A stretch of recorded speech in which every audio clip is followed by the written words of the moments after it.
Eto, pakinggan natin si Secretary Garin dyan. Meron pa paliwanag? Oo, Sige, sabi sige. kung paano daw tayo magkakaroon ng supply. Sige, papalubag-loob. Baka Ayan, yan. tingnan natin. Sige. Sige po. Sec.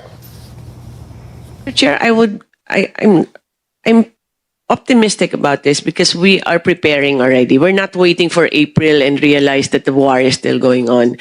We are our companies are already talking to not just the current suppliers but also suppliers from South America, and all the other Australia, even as far as Africa, no? So they're already talking to them and locking in orders. Ayun lang, Nelson. Sa paliwanag ng sekretary, parang siya mismo duda eh.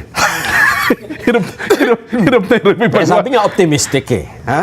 Optimistic ba yun? Parang naglalaro sa isip niya, sasabihin ko ba ito? Dapat ko sabihin, hindi. Ang problema kasi dito, Jen, no, hindi ito simple. Yung problema hindi simple, no? Ay, hindi. Kasi Hindi ba pwede? sa komplikasyon yan, lahat ng bansa, Buong mundo. mismong yung may supply na, yung mismong may capacity na mag-produce, isipin din niya, paano naman yung mamamayan ko? Di ba? Oo. At saka yung mismong dadaanan, Nelson. Ayun pa. Yun ang problema mo. Mahirap. Kita mo sa mga bansang sinabi ng Secretary Garin, parang hindi kasama sa listahan ng China. Hindi nga. Di ba?